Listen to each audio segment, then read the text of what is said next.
بسم اللہ الرحمن الرحیم۔ السلام علیکم۔ زندگی کے رنگ اور میں ہوں نباہت شیریں، اور میرا پیغام محبت ہے جہاں تک پہنچے۔ لیکن آج یہ پیغام دیتے وقت میرا دل بہت بوجھل ہے، میرا دماغ بہت بے سکون ہے، میں بہت اداس ہوں، اور میں بہت پریشان بھی ہوں اور بہت فکر مند بھی ہوں، کیونکہ مجھے یہ لگتا ہے کہ ہم جس معاشرے میں رہتے ہیں وہاں شاید محبت کا مفہوم ہی لوگ بھول چکے ہیں۔ مجھ سے بہت سے دوستوں نے پوچھا کہ آپ اپنے پروگرام میں یہ کیوں کہتی ہیں؟ تو میں ہمیشہ ان کو یہ کہتی ہوں کہ شاید اس وقت ہمیں جس چیز کی سب سے زیادہ ضرورت ہے وہ محبت ہے۔ ہم ایک دوسرے سے محبت کرنا بھول بیٹھے ہیں۔ زندگی بہت مصروف ہے، گہما گہمی ہے،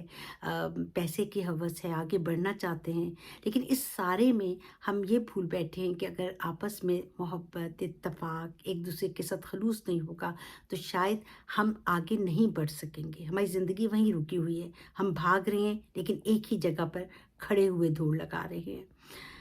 اس سارے تمہید کا مقصد کل کا وہ واقعہ بنا جس کے بارے میں میں نے بہت سوچا کہ مجھے بات کرنی چاہیے کہ نہیں کرنی چاہیے، لیکن پھر مجھے لگا کہ خاموش رہنا بھی ایک جرم ہوتا ہے، اور بعض اوقات کسی چیز کے بارے میں لوگوں کو یہ بتانا کہ یہ کتنا غلط ہے،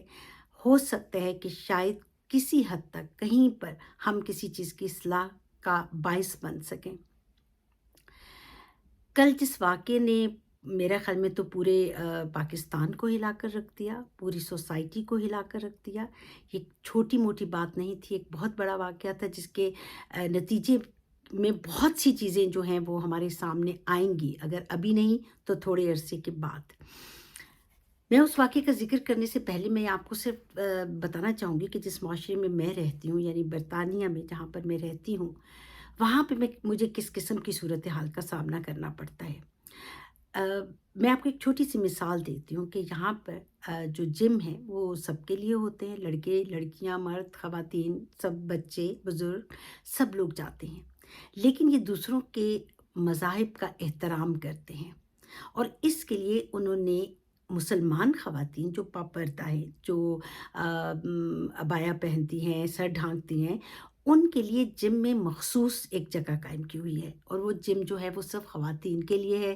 وہاں پر کوئی مرد داخل نہیں ہو سکتا۔ وہ کمرے جو مخصوص ہیں خواتین کے لیے، جس میں بہت سی پاکستانی، انڈین مسلمز اور بنگلہ دیش کی خواتین اور عربی خواتین بہت زیادہ ہوتی ہیں، اور یہ خواتین وہاں پر جم میں انتہائی آزادی کے ساتھ اپنی ایکسرسائزز کرتی ہیں، اپنا جو بھی انہوں نے ورک آؤٹ کرنا ہوتا ہے کرتی ہیں، اور ایون جم کا کوئی جو کام کرنے والا شخص ہے وہ بھی اس دوران میں ان کمروں میں انٹر نہیں ہو سکتا، اور اگر کبھی غلطی سے ایسا ہو جاتا ہے تو نہ صرف یہ کہ خواتین بہت شور مچاتی ہیں، بڑا پروٹیسٹ کرتی ہیں اس بات پر، بلکہ اس کو معافی مانگنی پڑتی ہے اور خواتین سے معذرت کرنی پڑتی ہے کہ اس نے ایسا ڈیلیبریٹلی نہیں کیا۔ یہ اس معاشرے کی بات میں کر رہی ہوں جن کو جو مسلمان معاشرہ نہیں ہے، لیکن وہ دوسروں کے مذہب کے احترام کرتے ہیں۔ ہم جو یہاں دور بیٹھے ہوئے ہیں اور اپنے ملک میں ہم یہ دیکھتے ہیں کہ جہاں پر ہم ایک دوسرے کے ہی مذہب کا احترام نہیں کرتے، ہم ایک دوسرے کو اتنی شک کی نظر سے دیکھتے ہیں کہ ہمیں ایک دوسرے کی نیت پہ کبھی بھی یقین نہیں آتا، ہم ایک دوسرے کی صرف بظاہر شخصیت کو پرکھتے ہیں، ہم اس کے اندر جھانکنے کی تو کوشش کرتے ہی نہیں۔ یہ تو خیر بہت ہی دور کی بات ہے، ہم تو بظاہر بھی ایک دوسرے کو شاید پہچانتے نہیں ہیں، ہم پاس سے گزر جاتے ہیں لیکن ہمیں نہیں معلوم ہوتا کہ ہم کسی دوسرے شخص کو کوئی تکلیف پہنچا رہے ہیں، ہم اس کے لیے کس قسم کی ایک جو وائبز ہیں وہ دے رہے ہیں۔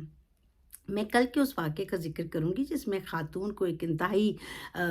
مشکل حالت کا سامنا کرنا پڑا، اور مجھے یہ سمجھ میں نہیں آ رہی کہ اس اسلامی معاشرے میں جہاں پر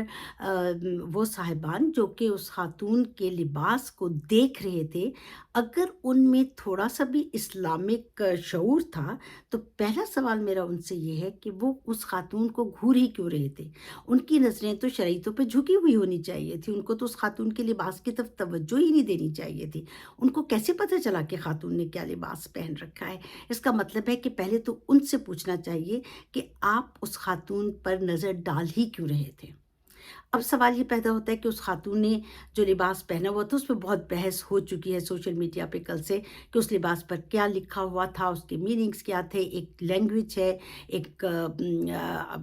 آرٹ ہے جس کو آج کل استعمال کیا جا رہا ہے، اردو کے بھی بہت سے ایسے میں نے دیکھے ہیں گاؤنز اور ایسی چیزیں جن کے اوپر اردو کی شاعری کی جا رہی ہے، تو یہ ایک نیا آرٹ ڈیولپ ہو رہا ہے، اچھا ہے برا ہے اس پہ بحث کی جا سکتی ہے، لیکن کیا ہم کسی کو اس طریقے سے جج کر سکتے ہیں؟ کیا یہ معاشرہ جس میں ہم رہ رہے ہیں، جس میں ہم اپنے آپ کو مذہب کے نام پر ایک دوسرے کی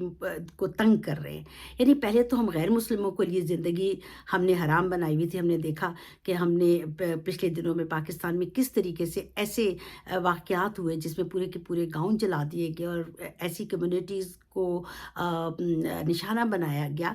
صرف اپنے مذہب کی خاطر۔ اور یہ کون سا مذہب ہے؟ کس مذہب کے بارے میں آپ بات کر رہے ہیں؟ میرے نبی پاک صلی اللہ علیہ وسلم کا مذہب تو ایسا نہیں ہے، انہوں نے تو محبت کا درس دیا ہے، انہوں نے تو ہمیشہ ہمیں جو مذہب نے ہمیں سکھایا ہے، اسلام نے ہمیں سکھایا ہے، اس نے تو ہمیں دوسرے کو تکلیف نہ دینے کا درس دیا ہے۔ تو مجھے پہلے تو یہ فلسفہ ہی سمجھ نہیں آتا، اور پھر میں وہی کہوں گی کہ سب سے بڑی غلطی ہمارے ان علماء حضرات کی ہے، ہماری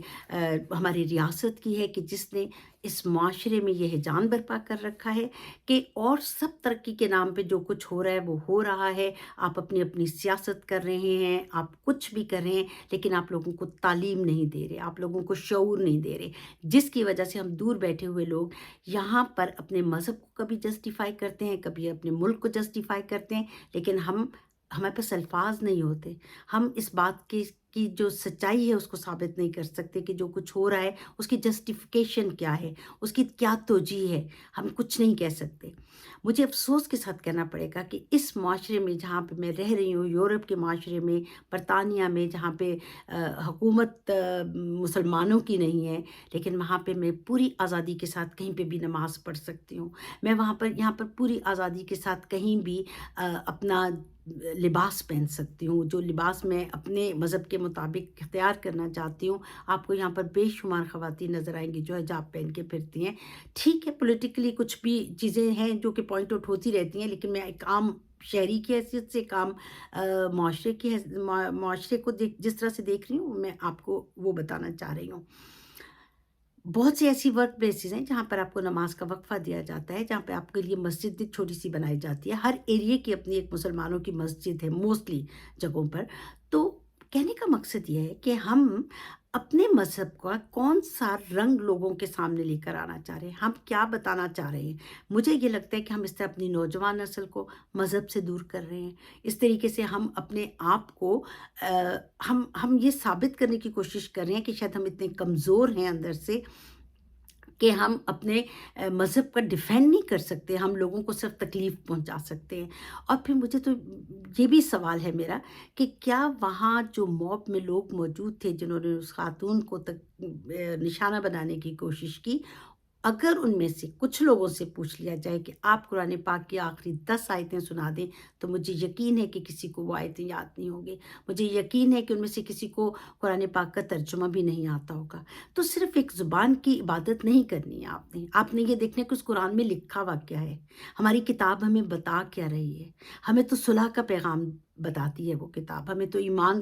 ہمارا تو بنتا ہی اس وقت مکمل ہوتا ہے کہ جب ہم اپنے ایمان کی روشنی دوسروں تک پیار، محبت اور اخلاق سے پہنچائیں۔ مجھے کہتے ہوئے یہ تکلیف ہو رہی ہے کہ یہاں بیٹھ کر ہمارے لیے اس سوال کا جواب دینا کہ کیا پاکستان میں کوئی شخص بھی اپنی آزادی کی زندگی بسر نہیں کر سکتا۔ میں ابھی کیونکہ آج موسم بہت ٹھنڈا ہے، آپ کو میرے لباس سے اندازہ ہو رہا ہوگا کہ یہاں پہ بہت آج ٹھنڈ ہے، اور میں ابھی باہر سے آ رہی ہوں، اور مجھے یہ حیرت ہوئی اس وقت جب ایک چھوٹی سی بچی نے میرے گھر کے دروازے کے پاس سے اندر گاڑی لاتے ہوئے جو ڈسٹ بن ہوتا ہے وہ میرے گیٹ کے سامنے پڑا ہوا تھا، کیونکہ آج ڈسٹ بن اٹھانے کا دن تھا، اور جتنی دیر میں گاڑی سے اترنے کی کوشش کر رہی تھی اور اپنے دروازے کو کلیئر کرنے کی کوشش کر رہی تھی، گیٹ کو گاڑی اندر لانے کے لیے، اتنی دیر میں اس بچی نے، جو ایک اسکول کی بچی تھی، 12-13 سال کی وہ بچی ہوگی، اور اس نے فوراً مسکراتے ہوئے وہ بن اٹھایا، پیچھے کیا اور میرے لیے راستہ کلیئر کیا، اور مجھے بغیر کوئی تکلیف کیے اٹھائے ہوئے آرام سے اپنی گاڑی میں اندر ڈرائیو وے میں لے آئی۔ تو میں اس وقت سے یہ سوچ رہی تھی کہ شاید مجھے اس پہ بات کرنی چاہیے یا نہیں کرنی چاہیے؟ لیکن جب میں نے اس بچی کا یہ اخلاق دیکھا تو میں نے سوچا کہ ہم اپنے بچوں کو یہ اخلاق کیوں نہیں سکھا پائے؟ ہم اپنے یہ کون سے بچے ہیں، یہ کون سے لوگ ہیں جو ہر وقت اس غصے میں رہتے ہیں کہ فلاں نے کیا کر دیا، فلاں نے کیا کر دیا، اور آپ خود کیا کر رہے ہیں؟ کبھی اس پہ آپ نے توجہ نہیں دی۔ میں آج پوری تکلیف کے ساتھ، پوری دکھ کے ساتھ اب بڑی ہمبلی یہ ریکویسٹ کرنا چاہوں گی کہ آپ کی یہ ذمہ داری، میں اگر اپنی بات کو اپنے پرانے پروگرام، کل کے پروگرام سے کنیکٹ کروں، تو میں نے کہا تھا کہ جو ہمارے گھر کے بزرگ ہیں ان کی ذمہ داری عائد ہوتی ہے کہ وہ اپنے معاشرے میں کچھ کنٹریبیوٹ کریں، اب جب کہ وہ ریٹائرمنٹ کی ایج کو پہنچ چکے ہیں۔ تو میں اس میں ایڈ یہ کرنا چاہوں گی کہ ہم سب کی یہ ذمہ داری بنتی ہے، خاص طور پہ ہمارے بزرگوں کی، کہ ہم اپنے معاشرے میں یہ جو ہیجانیت ہے اس کو کم کریں۔ ہمیں ریاست سے توقع رکھنی چھوڑ دینی چاہیے آپ، کیونکہ ریاست کے پاس تو سیاست ہے نا، ریاست نے تو سیاست کرنی ہے، لیکن ہم نے اپنے معاشرے کو اپنے قابل بنانا ہے، رہنے کے قابل بنانا ہے۔ تو خدا را آپ اپنے تئیں یہ کوشش کیجئے اپنے طور پہ کہ آپ کم از کم جب جہاں پہ 4 لوگ اکٹھے ہو کے بیٹھتے ہیں ایک دوسرے کو بتائیں کہ معاشرے اس طرح نہیں چلتے۔ ہم پاکستان کو کسی بند دروازوں میں نہیں رکھ سکتے، ہم نے اپنی سوسائٹی کو کسی ایک ڈبے میں بند رکھ کے نہیں چلانا، ہم نے دنیا میں رہنا ہے، ہمیں لوگوں سے ملنا ہے، تو ہمیں لوگوں کو کھلے دل کے ساتھ ایکسیپٹ کرنا ہوگا۔ پہلے ہم یہ غیر مسلموں کے ساتھ کرتے تھے، اب ہم نے اپنے مسلمانوں کے ساتھ بھی یہ کرنا شروع کر دیا ہے کہ اگر آپ نے کچھ بھی غلطی کر، غلطی بھی کیا کر دی، آپ نے اس کو جانچا ہی نہیں کہ وہ غلطی تھی بھی یا نہیں تھی، آپ کو شک ہوا اور آپ نے اس پہ کچھ بھی کہہ دیا،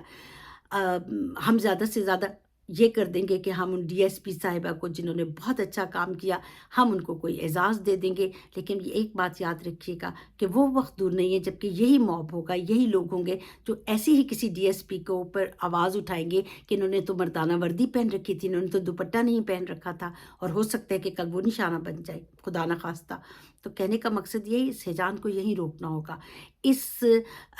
جو لاشعور بے شعوری ہے جس جو، اور جو ایک طرح سے جہالت ہے، اس کو دور کرنے کی کوشش کرنی ہوگی۔ ہمیں ابھی بہت اونچے اونچے پلان بنانے کی ضرورت نہیں کہ ہم نے اس ملک میں کون سے چاند اور تارے لگانے ہیں، ابھی ہمیں صرف اپنے بچوں کو تعلیم دینی ہے، ہمیں صرف اپنے نوجوانوں کو یہ بتانا ہے کہ کس طریقے سے وہ کام ڈاؤن رہ کر، کس طریقے سے وہ انسانوں کی ایک دوسرے کی قدر کر کے اس معاشرے کو بہتر بنا سکتے ہیں۔ اپنے آپ کو جنگل کے قوانین کی طرف تو ہم لے ہی گئے ہیں، لیکن اب مجھے لگتا ہے کہ یہ معاشرہ شاید کچھ عرصے کے بعد کسی کے بھی رہنے کے قابل نہیں رہے گا۔ اگر میں مایوسی کی باتیں کر رہی ہوں تو اس لیے کر رہی ہوں کہ میں یہاں دور بیٹھی ہوئی ہوں اور مجھے جو کچھ نظر یہاں سے آ رہا ہے وہ بہت تکلیف دہ ہے۔ پلیز اپنے ارد گرد دیکھیے، مجھے معلوم ہے آپ بہت اچھی کمفرٹیبل لائف گزار رہے ہیں، آپ کے پاس پیسے بھی ہیں، آپ کے گھر میں نوکر بھی ہیں، آپ کے پاس ہر سہولت ہے، لیکن ذرا باہر نکل کے دیکھیے کہ اس معاشرے میں ہو کیا رہا ہے، اور یہ آپ کی بھی ذمہ داری بنتی ہے کہ معاشرے کی اس غلطی کو، ان خامیوں کو دور کریں۔ تو آج میرا کچن کیبنٹ کا پیغام آپ سب کے لیے ہے کہ پلیز آپ اپنی ذمہ داری پوری کیجیے، اور جب کہیں 4 لوگ اکٹھے ہوں تو ایک دوسرے کو بتائیں کہ ہم نے یہ نہیں کرنا، ہم نے اپنے آپ کو درست کرنا ہے، لوگوں کو درست کرنے کی تکلیف ہمیں نہیں کرنی ہے۔ تو مجھے لگتا ہے کہ ہم ایک دن آئے گا کہ ہم بھی فخر سے کہہ سکیں گے کہ ہم پاکستانی ہیں۔ اجازت دیجیے، اللہ حافظ۔